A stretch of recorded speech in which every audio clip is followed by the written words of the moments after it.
Hey guys, tonight we're slipping into the soggy, sweet-smelling underworld of ancient Rome.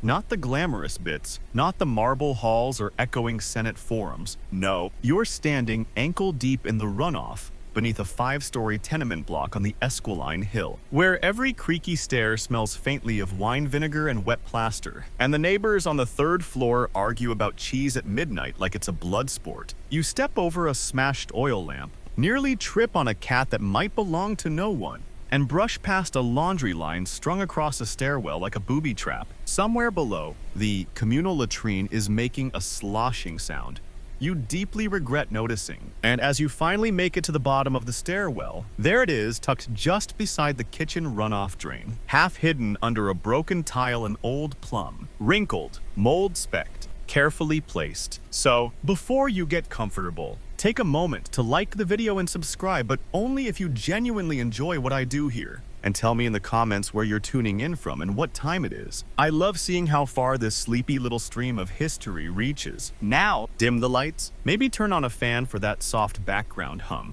and let's ease into tonight's journey together. You nudge the plum with your toe. It doesn't roll. It's been pressed gently into the lip of the stone pipe, like an offering. That's the first mystery. The second is that it's not alone. Just beneath the slick water line, you see a dried fig stem, and further down the narrow trench that runs between buildings like a crooked scar, what could only be the squashed rind of a pomegranate. You wouldn't expect Romans to leave fruit in such places. You'd expect them in kitchens, altars, or gardens. But drain pipes, that feels like tossing a wish into a sewer. And yet, this wasn't an accident. Someone placed that plum like they meant it. Your brain offers up one possibility. Trash. Simple enough, right? Tossed food. Bad aim. Poor aim. Lazy kids. But then, why are these bits whole? Unbitten. Unsmashed. Curled like dried gifts in a palm. It's not rot you smell, it's ritual. Welcome to the Roman Insula, the apartment block, the crash site of empire living. Built fast, stacked high,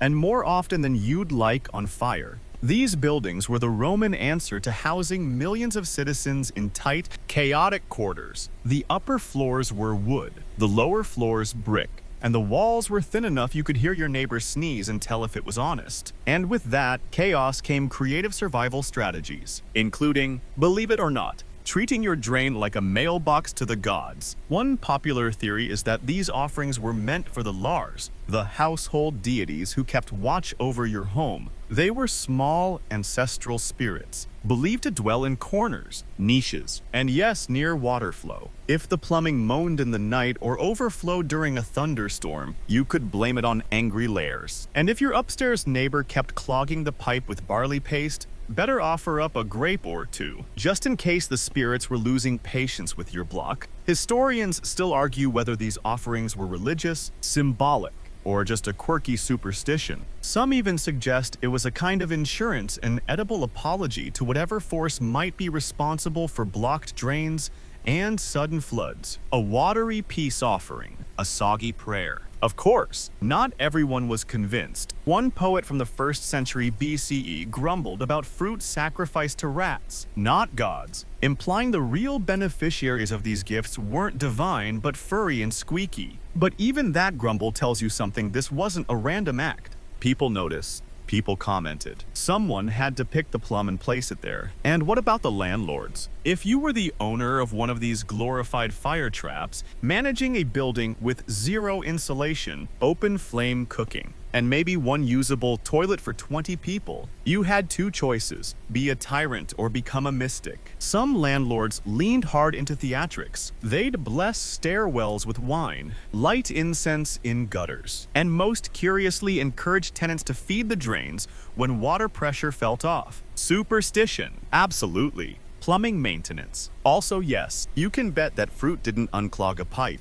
but it sure made tenants feel like they were doing something. One fringe tidbit comes from a badly translated note scratched into a wall near a drain in Ostia. Peach for Juno, to keep the stink away. Whether that was a serious plea or graffiti humor, who knows? But it paints a picture. These pipes weren't just plumbing. They were ritual spaces, sacred, smelly, and oddly communal. You linger in the alley now, listening to the drip of water echoing through the stone channels. Someone passes behind you, muttering a prayer to Mercury, flicking an apricot pit into the runoff. You almost laugh, but maybe that's the whole point. If the world feels out of your control, your rent's overdue, your roof leaks, the gods seem busy.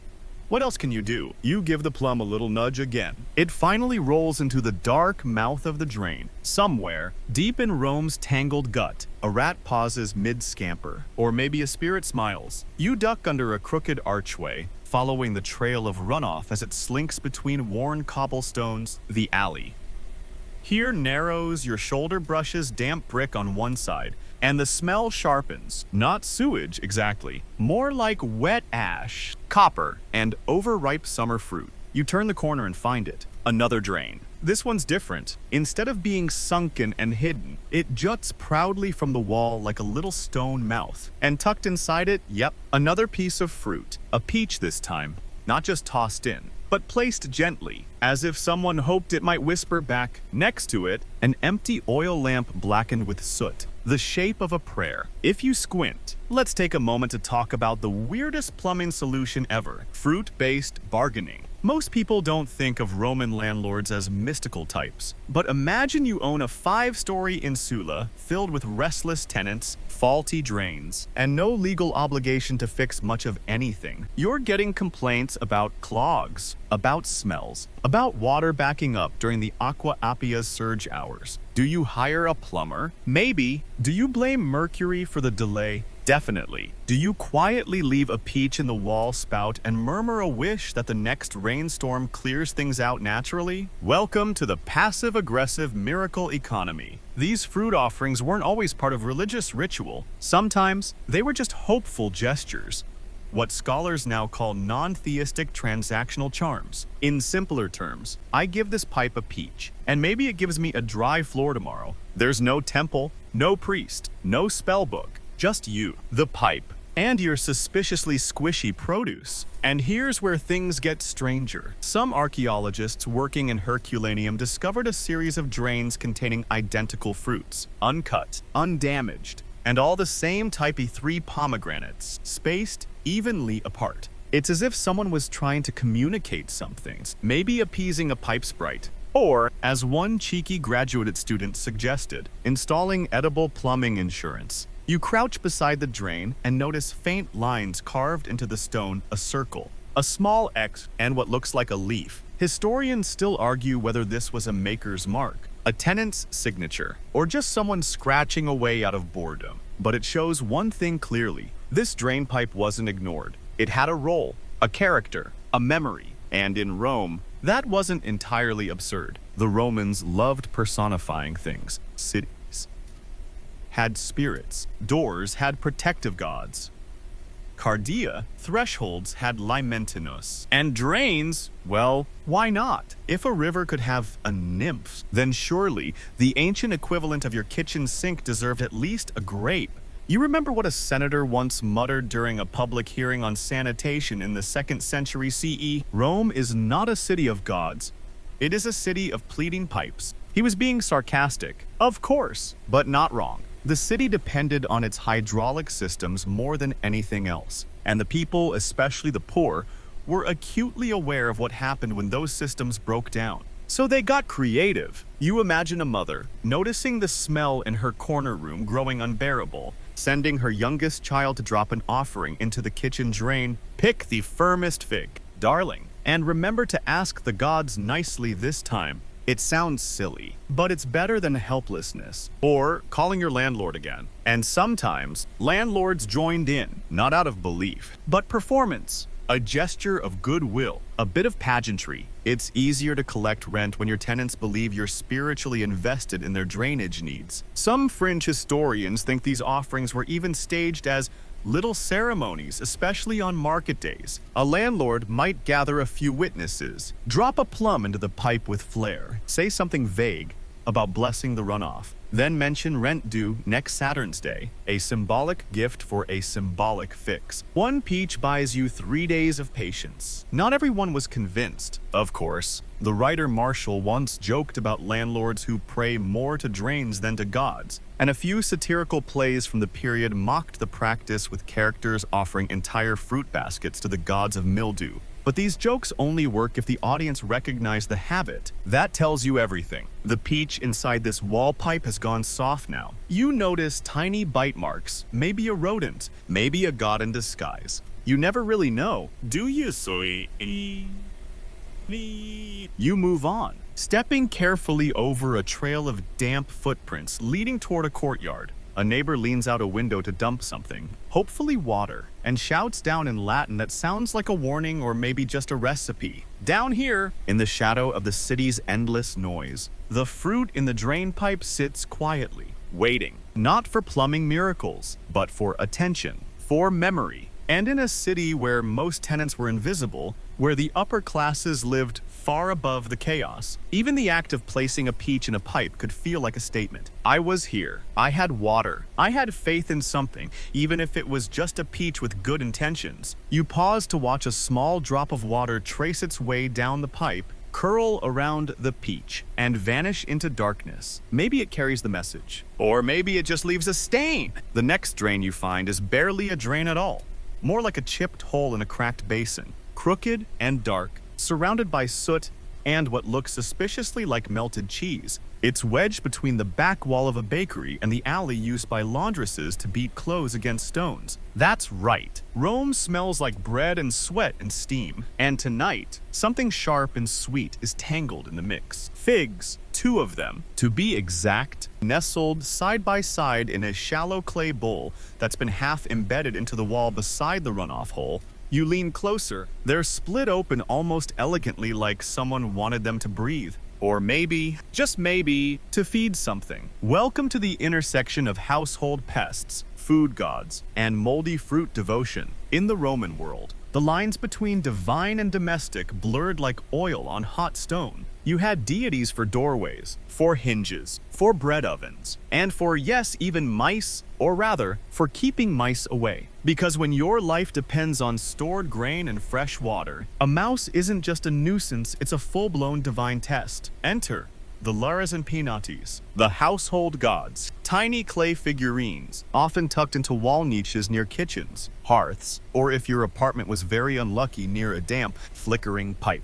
These spirits were guardians, watchers, sort of ancestors, sort of godlets who thrived on attention and, more importantly, offerings. Fruit was their favorite, or so people said. Now, here's the kicker. These figs weren't just meant to please a god. They may have also been part of a rodent truce. Some fringe scholars suggest tenants placed food strategically to lure mice away from their grain jars and toward the drains, essentially outsourcing pest control to the plumbing system. It's not elegant, and it's definitely not sanitary. But in a world without poison or pest insurance, it's clever, risky, but clever. Historians still argue whether these offerings were spiritual gestures or practical traps. Was it for the gods, or for the pests the gods ignored? You crouch down beside the fig bowl, watching a single ant make its brave pilgrimage toward the fruit. It's a solemn moment, oddly sacred, and you think maybe it doesn't matter whether it was divine or desperate. Maybe in Rome, the two were often the same. There's a passage in one of Plutarch's writings where he mentions figs left for the watchers in the wall, which sounds sweet until you realize he might have meant rats, or spirits, or both. Romans were deeply suspicious of hidden watchers. They had gods for thresholds, because those were dangerous liminal spaces, places where things entered and left. Drains, same idea. Water in, waste out, messages in, curses out, fruit in, who knows what back. One preserved mural fragment from a villa in Pompeii depicts 2 small children, one offering a grape, the other dumping a basket into what looks very much like a household drain. Above them floats the word salvus safe. Whether that was safety from spirits or sanitation is anyone's guess. But the meaning clings like steam on bath tiles. You offered what you had, and if you were lucky, you didn't get flooded or bitten. or haunted. The figs by your foot are beginning to draw flies, but there's something delicate about the way they've been arranged, like a memory tucked behind a bookshelf. You wonder who left them. A baker's apprentice,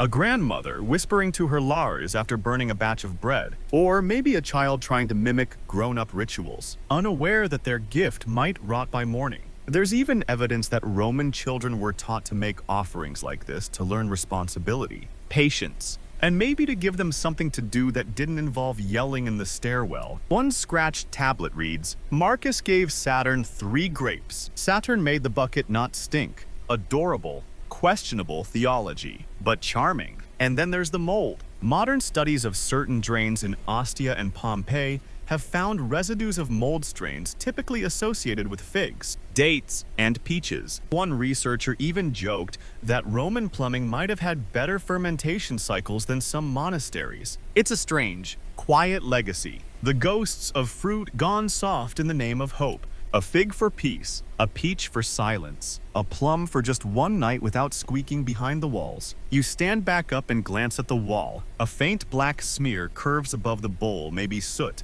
maybe a drawing. It looks like a mouse, or maybe a man, or maybe both. You smile. Romans had a way of letting symbols do all the work. And just as you turn to leave, a breeze swirls down the alley and rustles the fig leaves on a vine creeping up the bakery wall. The smell is overpowering now. Sweet, thick, and old. Like memory. Like something trying to be remembered before it dissolves. You pause, just for a breath. You imagine the tenant who lived here 2,000 years ago, checking the drain each morning. Did they smile if the fig was gone? Did they whisper thanks to no one in particular? Or did they just sigh? Pick another from the bowl and try again. You head deeper into the alleyway, where the buildings lean toward each other like gossiping old friends, and the gutters gurgle with last night's wine runoff. Rome isn't asleep, it just changes tone after dark. The city's rhythm softens, the arguments move indoors, and the drains, well, they keep talking. You stop in front of a curious setup.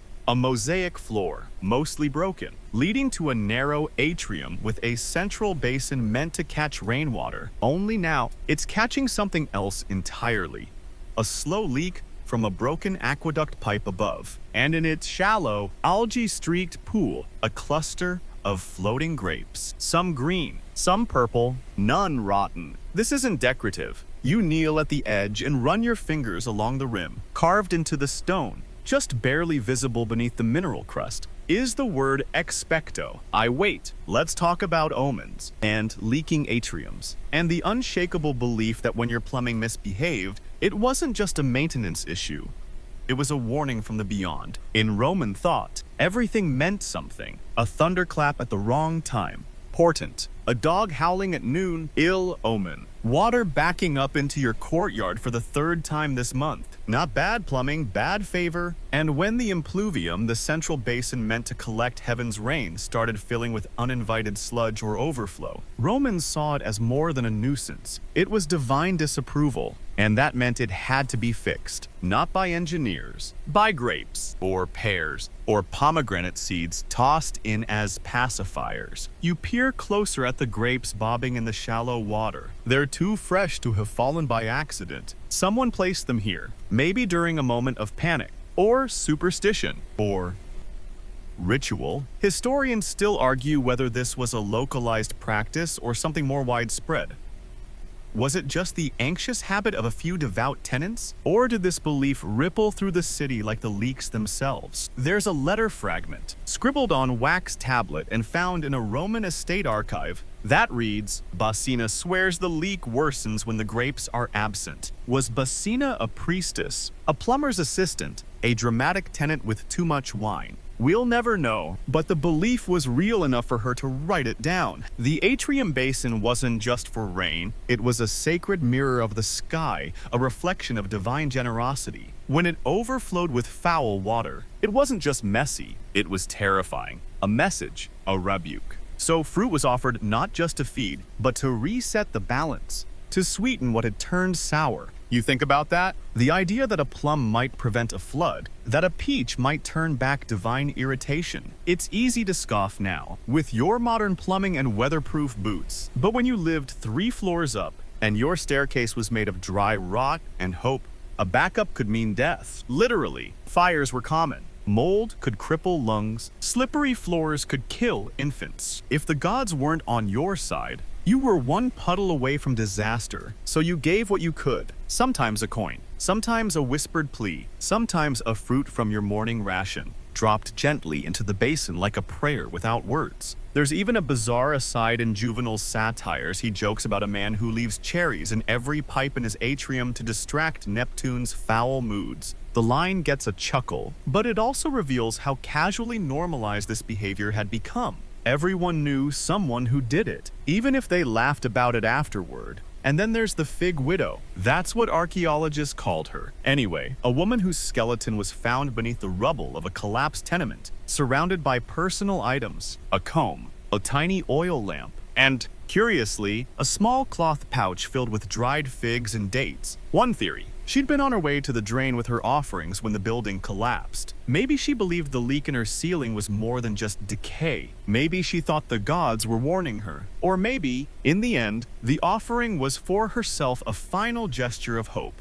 Even as the walls gave way, you dip your fingers into the basin. The water is cold and surprisingly clean. The grapes bob gently. There's no smell of decay, just a quiet sweetness. You imagine a child leaning over this same basin centuries ago, dropping fruit into the water with solemn seriousness as their grandmother muttered a half-remembered prayer. You picture the landlord shaking his head, knowing it wouldn't fix the leak, but also knowing better than to argue. Fruit in the drain. Not a solution, but a sentence. A conversation, a coping mechanism carved in stone and softened with juice. And maybe that's the real meaning. The gods didn't fix your plumbing, but they gave you a reason to keep believing it might fix itself. The atrium is quiet now. The water barely ripples. A single grape has drifted into the outlet pipe, half stuck, like it's trying to decide whether to go or stay. You let it be. The alley empties into a quiet courtyard, where the tiles are warped and the sun has long since surrendered to the shadows. You can hear the city hum above you.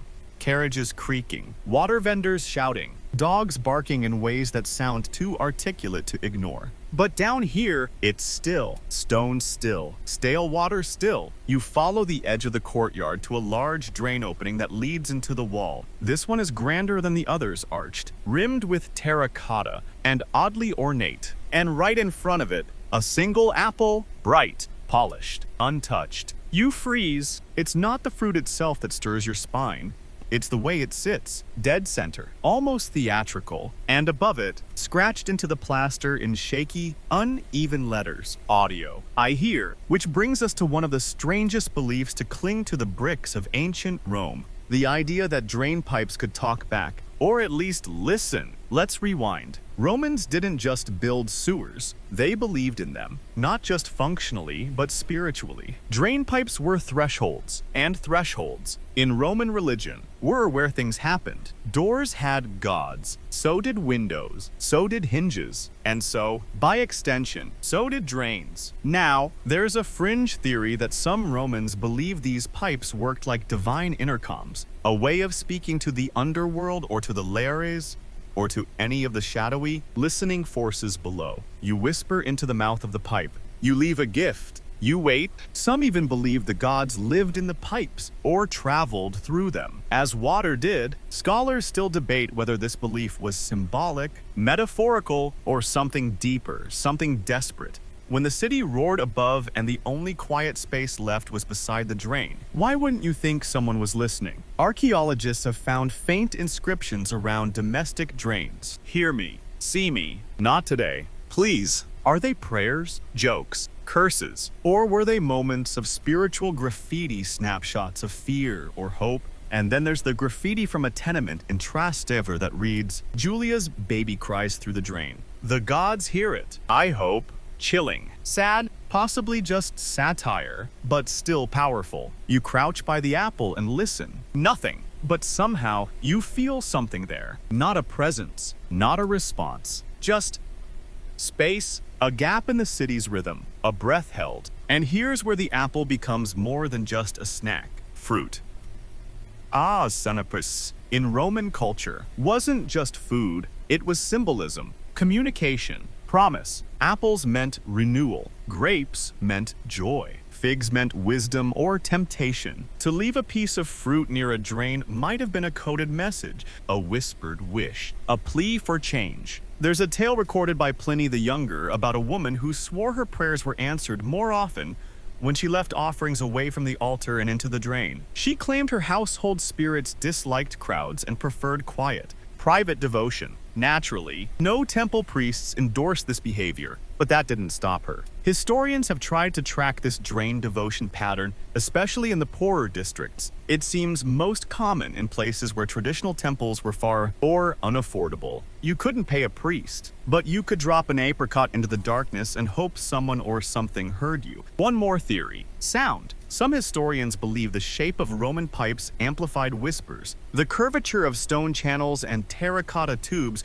could carry a voice further than you'd think. A child's voice, a whisper, a song. Maybe it did echo through the building. Maybe it made someone feel heard. Even if it was just the water gurgling in reply, you take a slow breath, imagining a girl leaning over this very drain, holding a bruised apple to her chest, whispering about her father's illness or her mother's silence, or the leak in the wall that no one will fix. She leaves the apple, she walks away lighter, and maybe that's the miracle. Romans loved systems, aqueducts, laws, rituals, but they also loved loopholes. The drainpipe was both a system and a loophole. It let you speak when no one listened. It let you hope when nothing worked. The apple hasn't moved. You think about taking it, just for a second, but that feels wrong, like interrupting a conversation mid-sentence. So you leave it untouched. Maybe it wasn't for you. As you rise, you notice the faint trickle of water behind the wall, murmuring its invisible stream. You can't hear words, of course, but you feel a rhythm,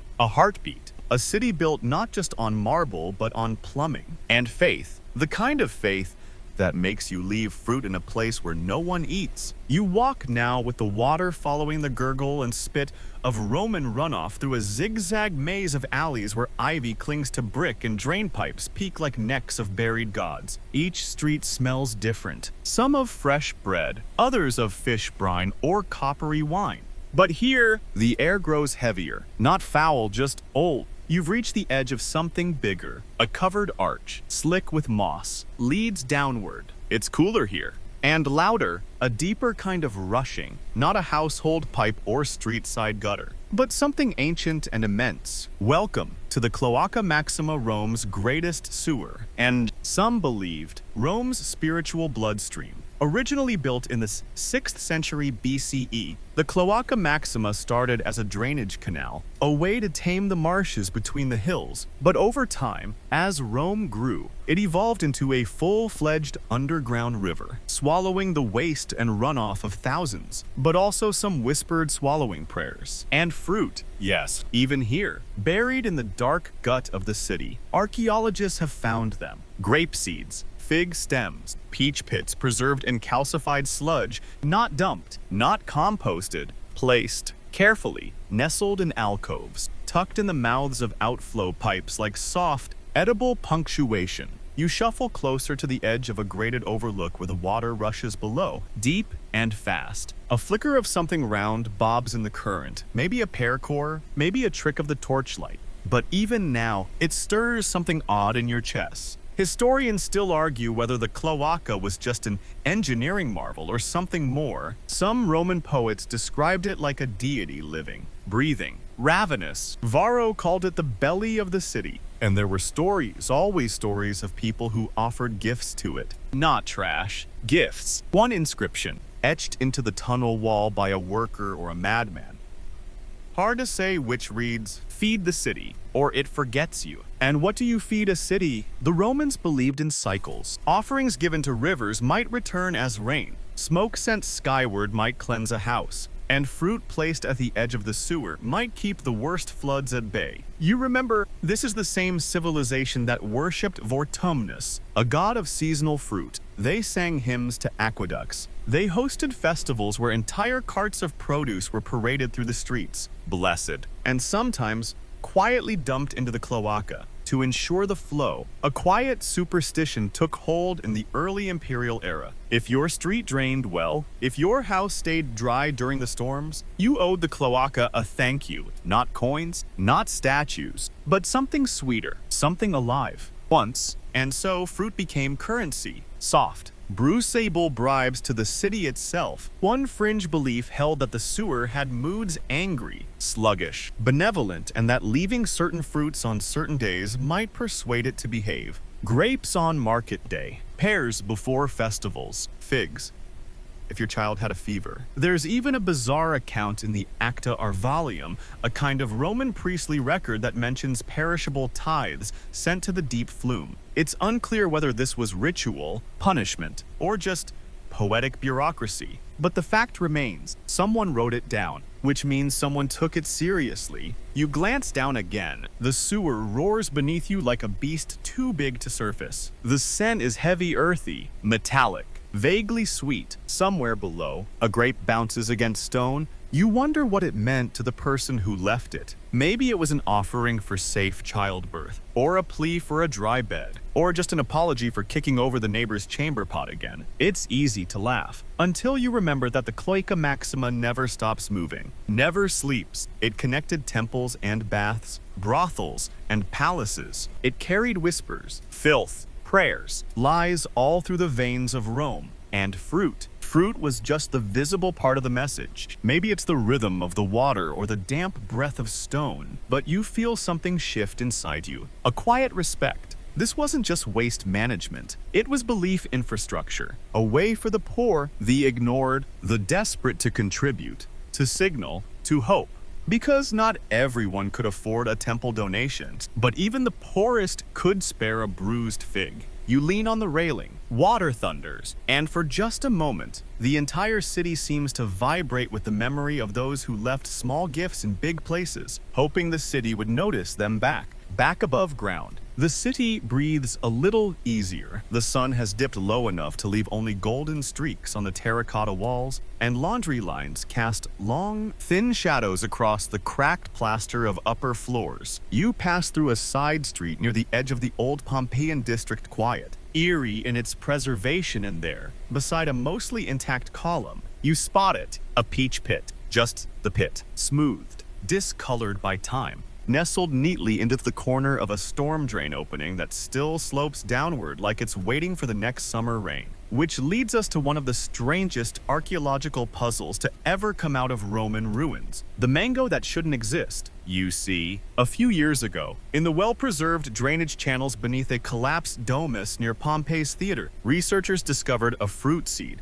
It was round, fibrous, and as it turned out, distinctly not Roman. After some analysis, they determined it to be a mango pit. That's right, mango, a fruit that, by all traditional accounts, shouldn't have been in Italy during the 1st century CE. So how did it get there? Historians still argue whether this was evidence of previously unknown trade routes stretching farther east, or if it was simply a case of mistaken identity.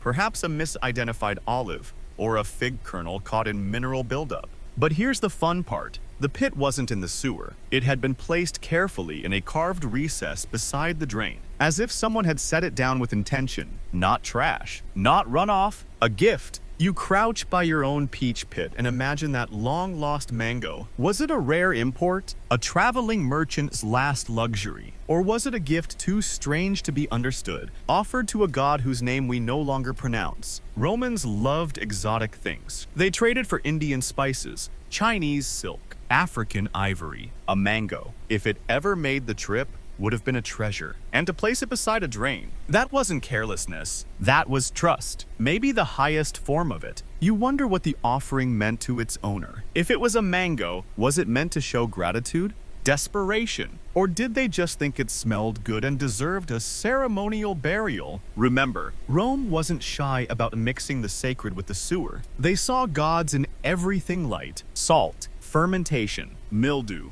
If a peach could carry a plea, then why not a mango? Why not anything that once held juice and promise? It reminds you of a line from the poet Propertius, who wrote of fruits placed not for taste, but for memory. And maybe that's the key. Maybe these offerings weren't just prayers. They were reminders, tangible proof that someone once hoped hard enough to leave a bruisable thing in a dangerous place. There's also something to be said about the durability of seeds. Unlike figs or grapes, mango pits or peach pits, like the one before you, don't vanish overnight. They persist. They lodge themselves into corners, cracks, gutters, like punctuation marks at the end of sentences long forgotten. And that's how archaeologists found them. In Ostia, researchers unearthed an apartment block where a dozen fruit pits had been pressed into the mortar of a wall adjacent to the shared kitchen drain. There was no pattern, no decoration, just small, embedded ovals of organic hope,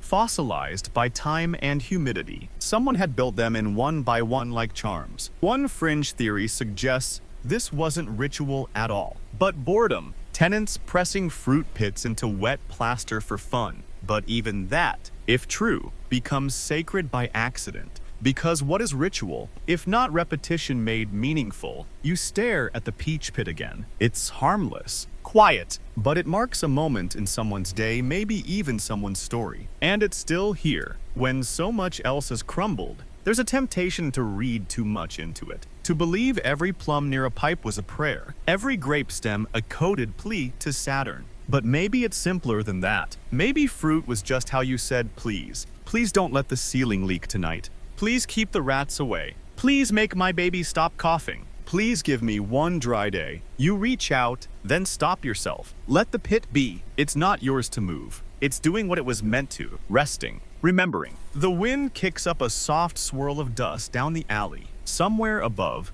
a window creaks shut. Below, the drain mouth stays open silent, patient, ready for the next fruit someone dares to hope with. The air has shifted. You notice it now, the way the wind carries a thicker warmth, touched by spice, by smoke, by cooked lentils and boiling cabbage. The tenements here feel tighter, the walls lean closer, and even the graffiti looks more frantic. Scratched fast, layered thick. You're in the working class district now where hope costs less, and rituals get inventive. You turn a corner and find a courtyard that's more mud than mosaic. A cracked fountain weeps into a rust-colored drain, and balanced on the lip of that drain, 3 grapes, still plump, still dusty from someone's fingers. A few steps away, a scrawl on the wall. He sees, he eats, he forgets the rent. And just like that, the picture sharpens. This wasn't just about gods anymore. This was about landlords. In ancient Rome, rent wasn't monthly.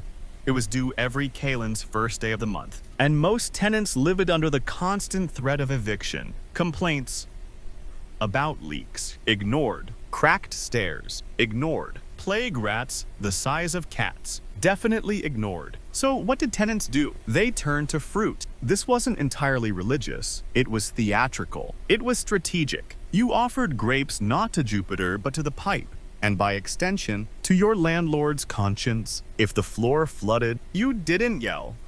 You left a fig by the kitchen drain, scratched a note nearby, and hoped it would make the building owner uncomfortable enough to send a worker. You created guilt in edible form. Historians still argue whether these drain offerings were passive protests or sincere pleas, but there's enough evidence to suggest a pattern. Low-income residents leaving small fruit gifts in semi-visible places, drains, cracks, cistern rhymes accompanied by short messages, prayers, or just sad faces drawn in charcoal. One famous graffiti from a building in the Subura reads, "Sweetness given, silence expected. Fix the leak." That's not religion. That's subtle warfare. Some fringe historians call this the gutter economy, a transactional system of complaints, hope, and soft fruit. You couldn't afford a bribe, but maybe you could afford 2 dates in an apricot pit. You couldn't stop your ceiling from crumbling, but maybe the landlord's wife passed the drain every morning and disliked seeing moldy pears near her bedroom window. A landlord's reputation was currency, and tenants knew how to spend it. You crouch near the drain. One of the grapes has burst slightly, just enough to leave a purple smear down the stone. The message is clear. We notice, we remember, even if you won't. A letter fragment from a scribe named Vibia captures the tone perfectly. I left him a peach. He left me another month of water. I think I'm winning. There's something beautifully petty about it. Quiet, slow, resigned, but also oddly dignified. You're not threatening anyone. You're just placing a suggestion beside the drain and letting it rot into guilt. And it worked sometimes. There are records of certain landlords who encouraged the practice. One building owner even installed a niche above the central drain labeled "For Offerings or Complaints" and kept a bowl of grapes nearby for tenants to use. Was it satire? Sincere? Who knows? But it tells you one thing. This was a known game. Even landlords who mocked it understood the power behind the gesture. A rotting peach says, "You forgot us." A fresh one says, "We're still trying." This wasn't just about water anymore. This was performance art. A slow protest. A rotting, poetic version of leaving a note under someone's door. And it was deeply Roman. Rome loved drama. And this was the domestic kind, small scale, repetitive, symbolic. A drama told in fruit and silence. You didn't yell, you offered, you waited. You imagine a young mother, angry but tired, placing 2 grapes beside the drain one morning. Not because she believed it would fix the leak, but because it gave her back a sliver of control. She could do something, even if it was squishable. And sometimes, just sometimes, the landlord responded. A mason would show up the next day, or a note would be left. "I saw the figs. I'm working on it." That was enough. That was hope. You step back from the drain, suddenly aware of how many similar spots you've seen tonight, each with their quiet offerings. A peach here, a fig there, a line of dried seeds in a windowsill, facing no one. All soft signals in a city where shouting got you nothing. The sun has finally dipped behind the rooftops. Rome is cast in orange, flickering where torches have been lit. The drain gurgles faintly, swallowing its latest fruit without protest. And you feel like you've just eavesdropped on a 2,000-year-old whisper campaign. One grape at a time. Night folds in now, soft and slow. You can barely see the gaps between the rooftops. Only feel the city's breath deepen as torches burn low and sandals stop clattering on the stones. But in one alley near the edge of the forum, it's not quiet. Laughter spills from windows. Off-key singing echoes down the walls, and someone somewhere is banging a pot with wild joy. It's Saturnalia, or rather, it was. The remnants still hang in the air like perfumed smoke garlands wilted. Masks dropped, and in the center of the street, a heap of rinds, stems, and pits. Fruit everywhere, overflowing into the drains like confetti after a parade. And tonight, we drift into the one Roman festival where fruit in a gutter wasn't superstition.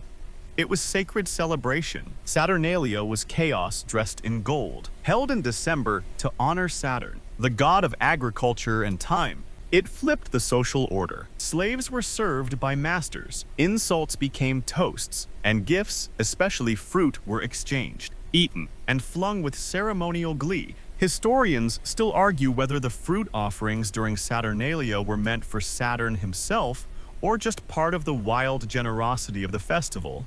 But the result was the same. Drains clogged with pomegranates, figs, and grapes. Not as accidents, but as offerings by overindulgence. You step around a sticky rind and nearly trip on a squashed date that's been pressed into a tile like a fossil. Someone's sandal mark overlaps it. You imagine the scene hours earlier, citizens in loose robes, flushed with wine, tossing fruit not out of anger or despair, but joy. A pear into the drain. For Saturn, a fig into a pipe. For luck, a full bowl of raisins dumped ceremoniously into a gutter. For tomorrow's hangover, there's something endearing about it.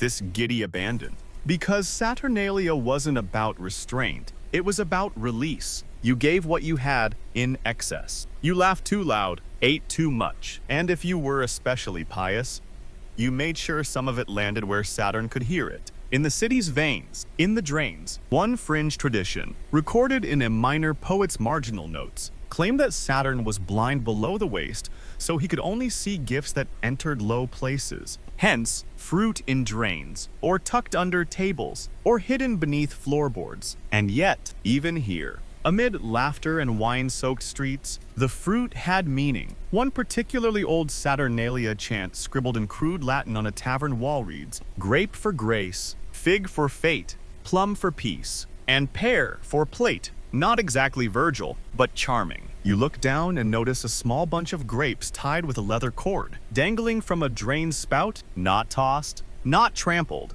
hung like a charm. Or a message. Maybe it was meant to invite Saturn's blessing into the household. Or maybe it was just a decoration. Historians can't agree, but again, someone did it. That's the pattern, isn't it? Ritual by repetition, sacred by habit. Saturnalia blurred the line between gift and offering, between celebration and sacrifice, between food and symbol, and nowhere did that blur more completely than in the gutters. During this time, landlords would actually encourage their tenants to leave fruit out, especially in shared spaces. Some even hosted drain feasts, where tenants would contribute one piece of fruit each, lay them around the cistern, and hope for a better year. It was the one time of year where you could complain indirectly with a smile and a peach. A satirical play from the early imperial period depicts a drunken landlord slipping on a pomegranate and declaring it a divine judgment. The audience would have roared because they'd seen it, lived it, and for 1 week, fruit in the gutter was no longer sad. It was festive. It was tradition. It was expected. Of course, not everyone approved. The Stoics grumbled about waste. The upper classes rolled their eyes. One senator wrote bitterly, "Saturn sees through drains, not windows." Perhaps that's why Rome sinks each year. You smile. The city didn't sink. It soaked. And now, standing in the afterglow of Saturnalia's messy beauty, you feel something strange. Comfort. There's nothing orderly here, nothing neat, but there is joy, and joy is worth remembering. A fig squishes under your heel as you walk on. You don't mind, because tonight, even the drains are drunk. The noise has faded now. Saturnalia's laughter receding like wine spilled into cracks. You walk through an alley that feels older than the rest, older than Rome. Even, the stones underfoot are uneven, glossy from centuries of sandals, and the drain here is strange rounder, almost like a little shrine. You kneel beside it and find a shard of pottery, half buried in grime, carved crudely with what looks like eyes. Above it, nestled into the joint where the pipe meets the stone, is something unexpected. A small clay statue of a woman holding a basket. Her face is worn smooth, but the outline is clear. And in her basket, yes, even after all this time, you can still make out the faded marks of grapes. Which brings us to one of the most charmingly bizarre corners of Roman plumbing culture: toilet shrines and drain nymphs. See, to a Roman, your bathroom wasn't just a place of necessity. It was dangerous, spiritually volatile. Think about it. You're alone, vulnerable, dealing with bodily functions, all while being directly connected to a dark, wet underworld where who knows what lives. Naturally, they assumed someone or something watched over that space. Enter the toilet gods. Sterculius, for one, a minor deity whose name comes from the word for manure stercus. Yes, really, and Cloathina, goddess of the Cloaca Maxima itself. She was later conflated with Venus for reasons scholars still politely avoid discussing. But it wasn't just deities. Some homes had little figurines or images posted above drains, especially bathroom drains, a kind of spiritual security system. These weren't mass-produced either. Every shrine was unique. Some were solemn, some hilariously crude. In one preserved villa, archaeologists found a drain cover etched with a tiny face and the words, "I see you." Cute. Creepy. Yes, there are even reports of public latrines decorated with mosaics of river nymphs and woodland spirits smiling, lounging, holding baskets of fruit. Was it to comfort users, dissuade misbehavior, appease spirits with a friendly face? Historians still argue, but the fruit, that part's undeniable. Tiny offerings, grape stems, pear slices, dried figs left not beside the altar, but beside the toilet, some dropped in, some gently arranged on nearby ledges. A 2006 study cataloged over 40 domestic toilets across Pompeii and Herculaneum with evidence of fruit remains placed near the drainage channel. And one pitiful little inscription from a bathhouse reads, "2 plums, 1 for luck, 1 for no splash." Relatable, this behavior wasn't necessarily pious. It was practical, fear-driven. Drains were holes into the unknown. They smelled, they groaned, they overflowed. You didn't want to risk angering whatever spirit kept it all working, so you left a snack. just in case. One fringe theory suggests that fruit wasn't meant for gods at all,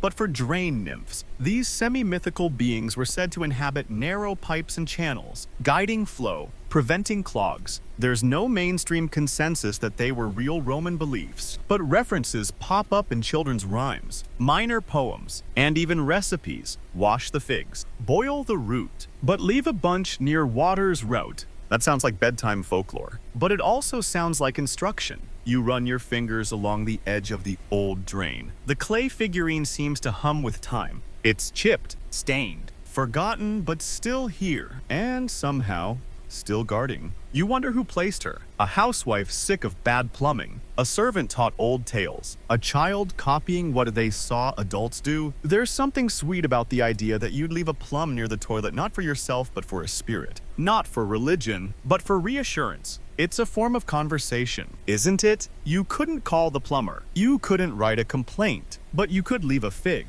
and say without words, please keep things flowing. Please don't let it back up today. Please don't let anything crawl out. And remarkably, this system endured. One public bathhouse inscription from the reign of Trajan reads, "Grapes taken equals bathwater cursed." Clearly, the patrons respected the offerings. Today, of course, you flush and move on. But back then, every drain held meaning. Every pipe was a risk, and every small fruit, tucked quietly into the curve of stone, was a whispered hope. You stand slowly, leaving the shrine untouched. The clay woman still watches, her basket still full, even if only in memory. And as you walk away, you hear the faintest gurgle behind you. The pipes, perhaps, saying thank you. The streets are quieter now, not silent, just gentler. The kind of hush that settles over a city when the bread ovens have gone cold and the wine shops start sweeping the last of their skins off the floor. You're walking along what must have once been a merchant's lane doorways tall, steps worn smooth, and here and there, the smell of something sweet baked into the very brick. And then you see it. Another drain. Not unusual, not ornate, just a simple outlet from a sloped gutter, crusted at the edge from years of water and ash. But what's striking is what's tucked beside it. A small clutch of grapes, still plump, pressed close together like someone took the time to arrange them in a neat, tiny cluster. But more importantly, they're the only fruit you've seen tonight. Repeated this often, which brings us to the juiciest academic controversy in Roman fruit lore. Why grapes? Why always grapes? Historians still argue whether it was symbolic, seasonal, or just because grapes were everywhere. But one thing's clear, grapes dominated the drain offerings. More than figs, more than pears, more than peaches. Why? Well, let's break it down. First, practicality. Grapes were cheap, easy to carry, easy to share, and most Roman households, regardless of class, had access to them in some form, whether fresh, dried, or fermented into wine. Grapes were Rome's emotional support fruit, but that doesn't explain the placement. Why the drains? Some scholars argue it's about fermentation, the idea that placing something that changed near the water's edge mirrored the transformation of hope into reality, that the grape, with its fermenting potential, symbolized action,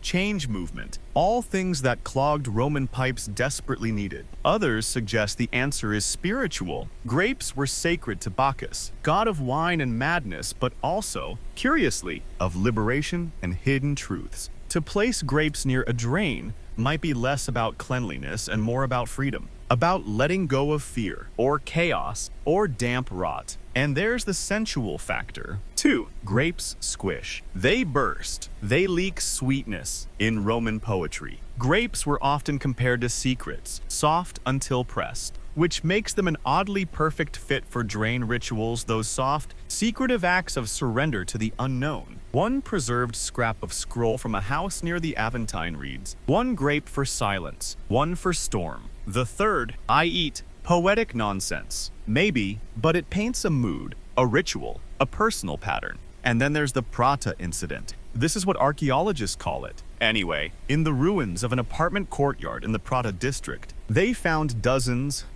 of grape stems in and around the central drain, not scattered, arranged in spirals, and alongside them, scratched into the floor in shaky Latin. More grapes equals less stink. It's funny, it's petty, but it's also weirdly hopeful. The tenants of that building didn't just hope grapes could solve their problems, they believed it enough to organize around it. That's not coincidence. That's community. You crouch beside the grapes now, noticing how the moisture from the drain has begun to wrinkle their skin. You don't touch them. You wouldn't dare. Someone left these for a reason. Not for art, not for beauty, but because they thought the pipe would notice. Some fringe theorists believe the grapes were also used as measuring devices. If the grape stayed intact overnight, the pipe wasn't leaking. If it washed away, trouble. Like an edible barometer. It's a stretch. But Rome was nothing if not creative. One thing we do know, grapes traveled well. They could roll into corners, settle into seams, vanish under floorboards. Which means when we find them, whether as stems, skins, or just shadows pressed into ancient stone,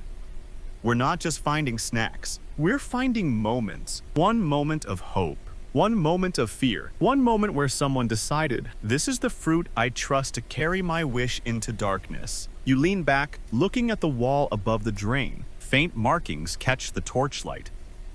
Someone's finger traced a spiral just once into the soot. Like a signature, you can't help but imagine the scene. A tenant kneeling here, placing the grapes, tracing the spiral, then stepping away. Quiet, tired, but hopeful. That's what grapes are. Tiny, squishable hope. And Rome was full of drains that needed it. The night deepens. Torches flicker lower in their sconces, casting long shadows across crumbling walls. You pass by a shop front shuttered with cracked wood, a fallen amphora leaking what smells like old oil, and a cat, maybe a god, maybe just a cat staring at you like it knows the end of this story. You pause at a doorway, drawn by a faint breeze in the cool hush of an interior courtyard. It's quiet, untouched. You step inside. There, in the center of a cracked tile floor, is a cistern spout. A lead pipe feeds down into it, corroded but still recognizable, shaped into a rough funnel. And at the mouth of that funnel, a single dried fig,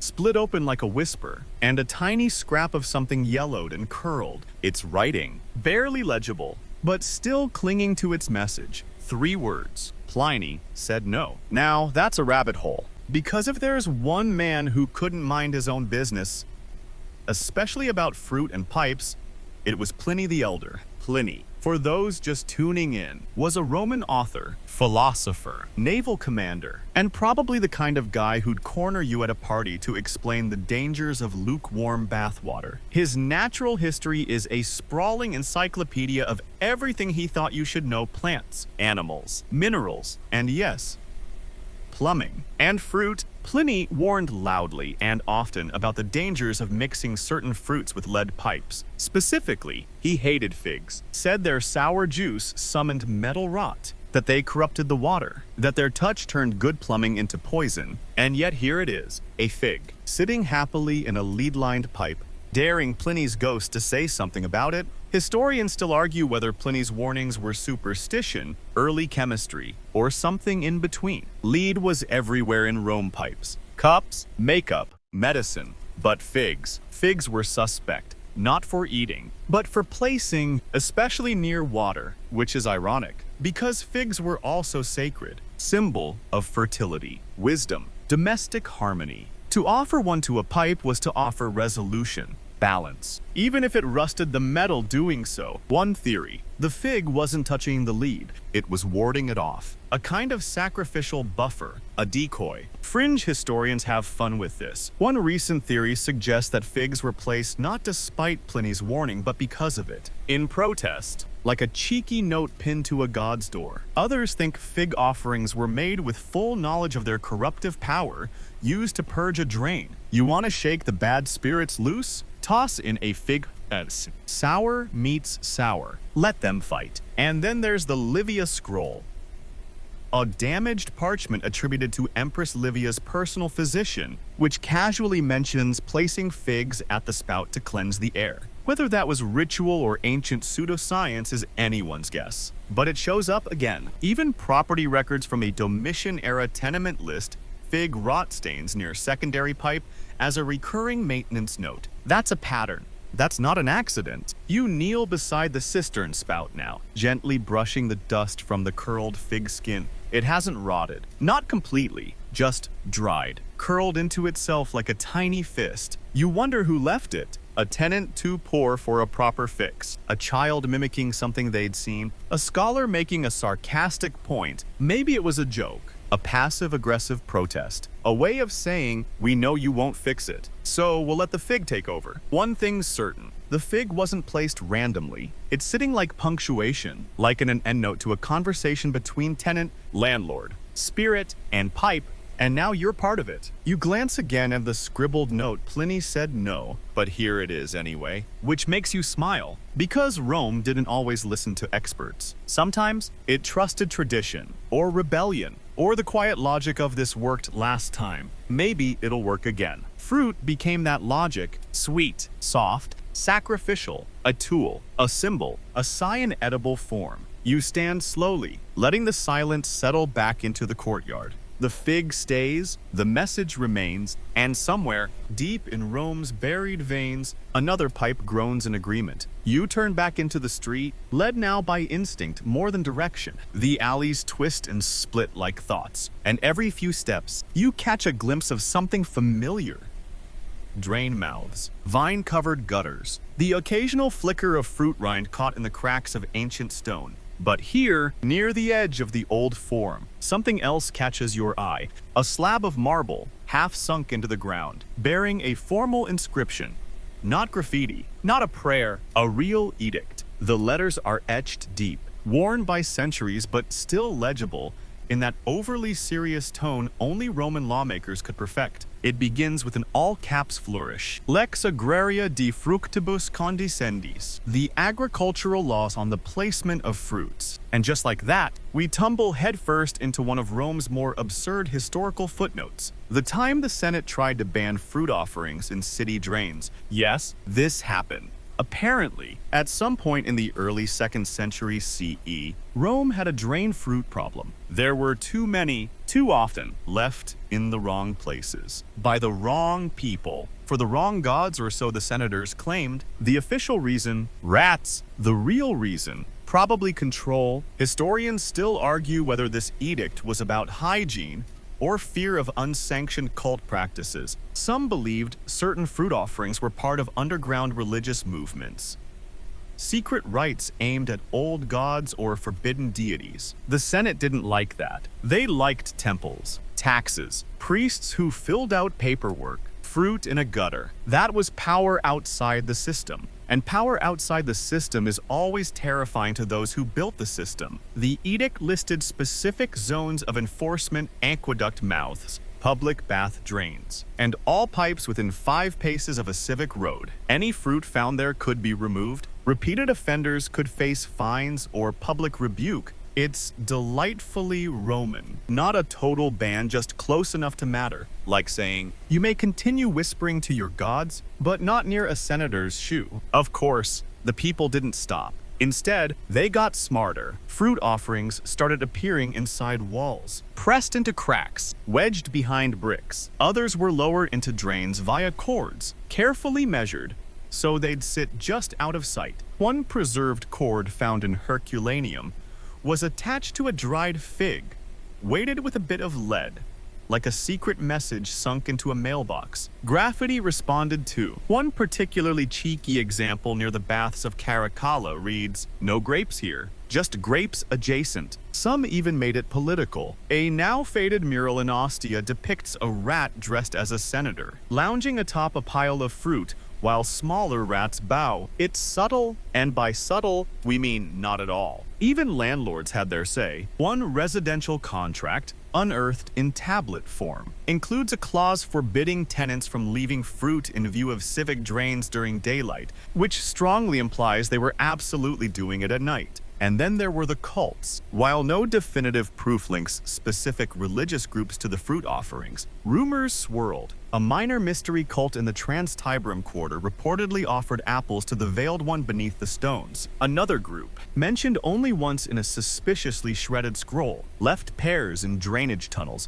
so the city may not choke on its secrets. Was any of this true? Probably not. But the Senate didn't care. Rumor alone was enough to tighten control. You crouch near the marble edict now, tracing the worn letters with your fingertip. Just below the official text, someone at some later date scratched in a reply, "But he still takes the peach." That's the heart of it, isn't it? The law may say no, the city may forbid, but the people still believe or pretend to, or at the very least, need to. A fruit offering isn't always faith. Sometimes it's habit, sometimes it's defiance, sometimes it's both. You glance down the alley, and sure enough, nestled just beside a civic drain barely within the legal limit is a small, squashed plum. Its placement says everything. We heard you. We just don't care. Because Rome wasn't built on compliance, it was built on contradiction, structure and chaos, law and ritual, drainpipes and grapes. And somewhere beneath all those layers, the city just keeps swallowing fruit,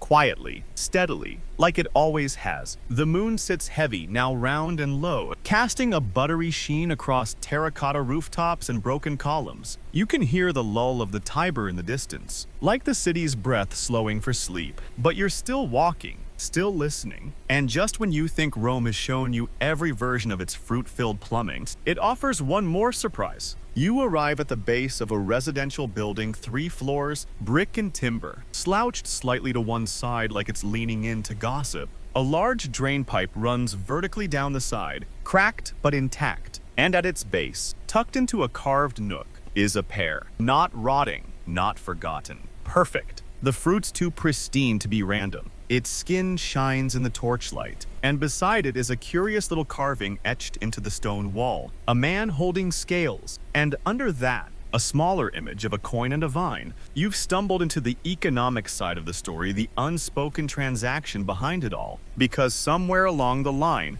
landlords started getting clever. They didn't just tolerate fruit offerings and drains, they encouraged them. Subtly, quietly, sometimes even officially. And so, fruit became a kind of informal currency. If you couldn't pay a late rent fee in denarii, maybe you could make an offering. Not directly to the landlord. Of course, that would have been too bold. But to the drain, to the building, and in doing so, to the idea of cooperation. Historians call this the ritual lease, a term found in just 3 surviving documents, all partial, all a little suspicious, but they hint at a kind of mutual understanding. Tenants offered fruit as a gesture of gratitude, apology, or even negotiation, and landlords responded with leniency, small repairs, or grace periods. Fringe. Yes, but we've seen enough plums tonight to know that fringe in Rome is sometimes just pre-law behavior. And there's evidence. In an excavated apartment near the Subura district, archaeologists found a small clay tablet bearing tenant records.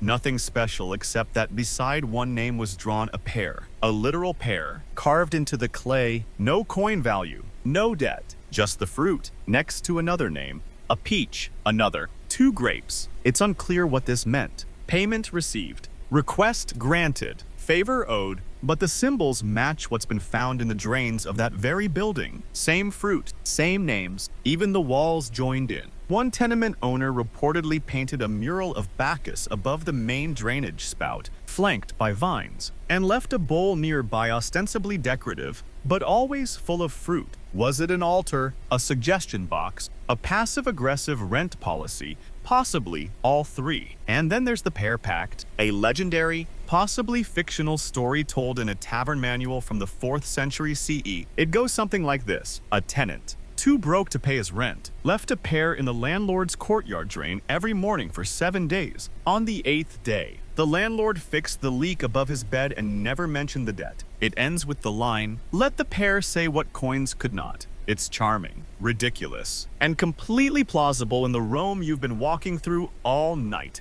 You crouch beside the pear now. It's flawless, firm, round, untouched. Whoever left it knew what they were doing. And what they were asking for, you imagine them. A widow on the 2nd floor, nervous about her late payment. A baker's apprentice trying to delay eviction. A boy hoping the landlord will overlook the broken shutter he accidentally slammed too hard. They don't beg.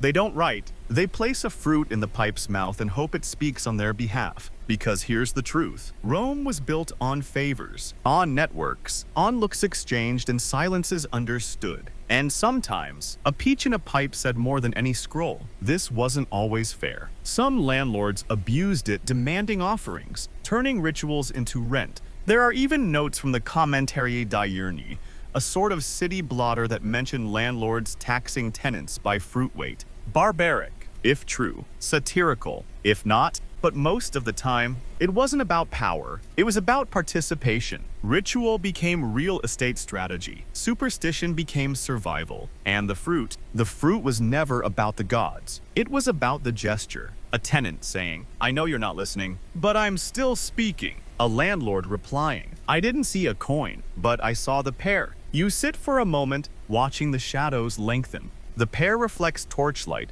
like it's glowing from within. And you understand, the drain doesn't demand belief. It just demands effort. Fruit was never payment. It was presence. It's late now. The alleys have emptied. The fountains are quiet. And even the moon seems tired of shining. You follow the last winding path toward a forgotten corner of the Aventine, where brick fades into earth and ivy creeps along every edge like a slow exhale. The city is exhaling, too, and just there, framed by broken columns and the ghost of what may have been a garden, you find it, a small stone drain, half collapsed, choked with dirt and moss, and yet, somehow, not alone. Sitting just above the opening, in a perfectly cut groove, is a single, shriveled apple. Its skin is wrinkled like old parchment, but the shape is unmistakable. Its placement is deliberate. There are no messages, no scratch marks, no carved prayers. Just the fruit, quiet, waiting. You sit beside it. This is where our journey ends, where history, ritual, and rot come together to tell you something oddly human.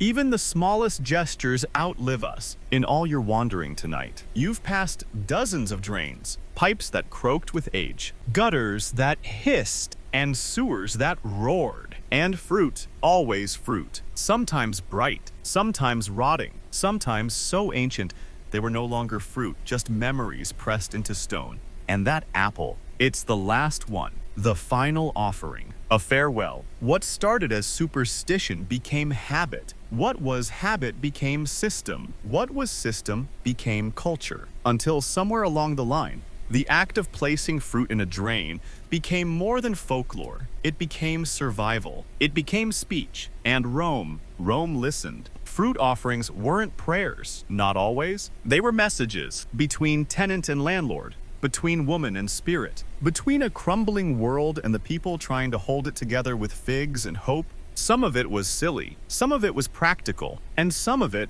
like that shriveled apple, was poetry you could hold in your hand. Historians still argue about the meaning of it all. They debate whether these offerings were religious, rebellious, or just residents out of options. But here, now, with the city asleep around you, you know what the answer really is. They were reminders that people tried, that they cared, that even when Rome gave them nothing, no repairs, no justice, no silence, they still found ways to be heard. One grape in a drain, one fig on a ledge, one peach placed just so. Small truths, whispered into water. You look one last time at the apple. It doesn't need your help. It's doing what it was meant to, marking a moment, holding space, asking nothing. And slowly, quietly, you let your breath match the rhythm of the city, the deep, steady hush of stone and sky and distant water. Because that's the real story. Not gods, not laws, just people and the things they leave behind when no one's looking. And now, as the drains settle and the torches burn low, you feel it.